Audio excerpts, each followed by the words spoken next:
welcome to CEO Meets. My name's Pip Wilkins. I'm the Chief Executive at the BFA, and I'm really delighted to be joined by Richard from Mr. Charger today. So Richard, first up, talk to us about yourself, a bit about your background, and then what is Mr. Charger? What do you do?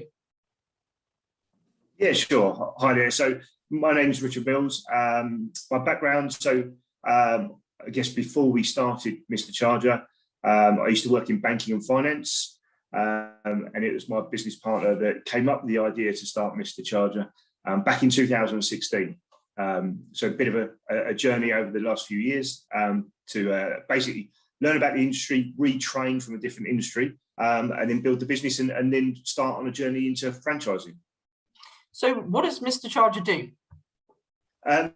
Yeah, good question. So we supply, install and maintain electric vehicle charging points, both for people's homes and for businesses. So yeah, it's got obviously a lot busier over the last few years, but that's what we specialise in at the moment. But it's really kind of heading that way, isn't it, with people looking now more at the kind of green agenda. So are you seeing more and more people looking at kind of electric and hybrid cars? Yes, there's a massive uptake. I think when we started the business, friends, family thought we were a bit mad back in 2016, when it obviously wasn't so mainstream. We didn't know anyone with an electric vehicle at that point in time. And to build the business, we had to travel and do a lot of work, covering a lot of distance. But now, obviously, like you say, it's in a lot of the press all the time. The business is ever growing. And it's pretty much talked about, I think, all the time now, whether with friends, family, companies, it's on the agenda everywhere. From a renewable energy perspective, electric cars, solar panels, batteries, how you manage your energy and drive down your bills as well. So yeah, huge difference. Which is really important at the moment with costs going up. So first and foremost, with a franchisee, they don't have to be an electrician, do they, to be a franchisee? No, the first three that came into our organisation and approached us were electricians by trade. So they were either working with us or with them. We got to know them through referrals.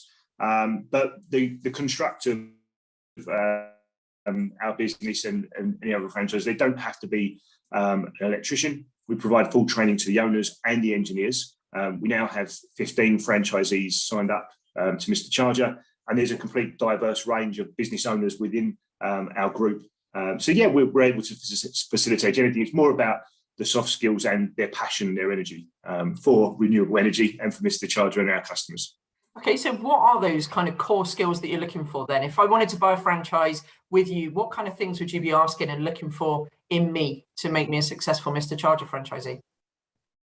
Sure. So I guess first and foremost, you've got to have a passion for something that you want to do. So whether it's owning your own business and also in the field that we're in, it may not be your expertise or something that you know a lot about, but if it's interesting to you in terms of electric vehicles, even cars, the transition, people's energy, homes, solar panels, battery storage, all that kind of stuff, and innovation and changing markets, because obviously this is growing, changing all the time. So looking for someone that's able to adapt is keen in terms of the change and also customer service. That's key. What we've got to remember is, as it's changing for us as a business, it's an immense amount of change for people and our customers. So being able to educate them, wanting to take the time to get to know what they need.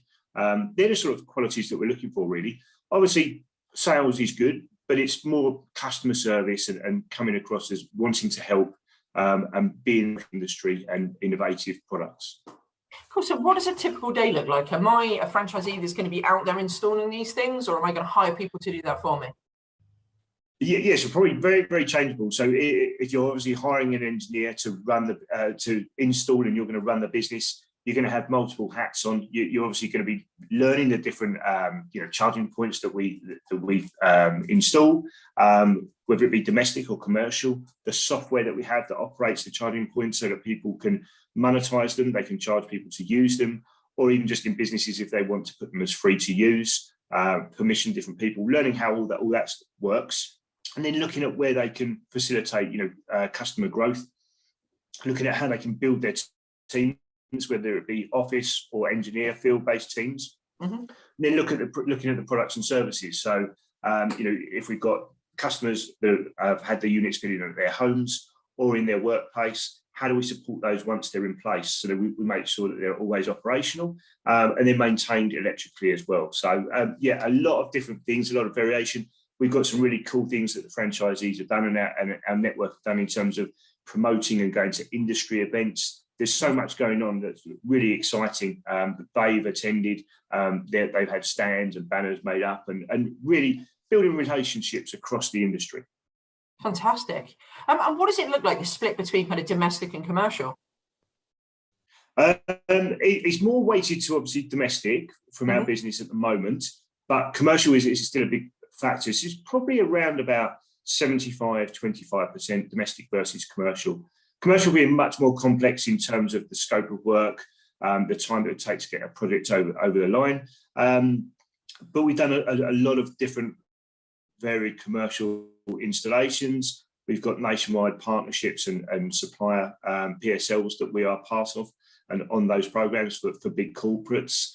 But yeah, that's generally the split, 75-25%, I'd say at the moment. It's brilliant. So you said you've already got 15 franchisees. What are the growth plans now? What's the rest of the year look like for you? I think for us, we haven't set a hard number, so we're not target driven in terms of we must get a certain number of franchisees. It's more about the right person to join the organisation. We've got a really good, close-knit network that work very well together, and obviously we want to continue to maintain that. So it's about getting the right people on board. We think we'll easily be probably 20 franchisees by the end of the year, and that won't be a stretched goal. But like I say, it's more about the right people for us and for them to join the network. And then for the second half of the year, obviously you can probably see from the logo at the moment, Mr. Charger is generally around charging. The big change for us will be adding some different products and services. So it'll be a shift towards marketing us as a renewable energies company rather than just car charging. So it'll be diversifying into other products such as solar panels and battery storage for people's homes. So that then basically we can support that whole ethos of energy within the home, renewable sector. So we'd be able to do the solar panels, the battery storage, and then the EV charging. And putting that all together as a package, we probably will be the only nationwide company that can do that across a huge, kind of area with all three services. You generally find solar and or batteries quite siloed in terms of the areas that they operate in. So to have a national brand that can support all of that with all the benefits that come from going to a trusted, reliable company should be a benefit to our customer base. It's brilliant, Richard. And it's great to see someone leading the way in franchising on the green agenda. So well done on that front. Now, I ask everybody the same question on CEO Meet. What's your top tip for someone that's looking to invest in a franchise? Just one. To join our network to invest in a franchise? Yeah, what would be your top tip? So someone's looking to come into franchising, due diligence-wise, top thing you tell them to do? I guess to do is due diligence, speak to other people within our network. We obviously offer that out and make sure they do, so they get a fair representation. They can obviously ask someone not impartial, but obviously not us from head office, so they can speak to our existing franchise network and ask as many questions as possible because obviously it's a two-way interview process as I see it. So get as much information out of the process as you can so you're fully versed, and once you're ready to go, you know exactly where you stand and what needs to be done. Brilliant. Thank you so much for your time today, Richard. It's been awesome talking to you. Thank you very much. Much appreciated.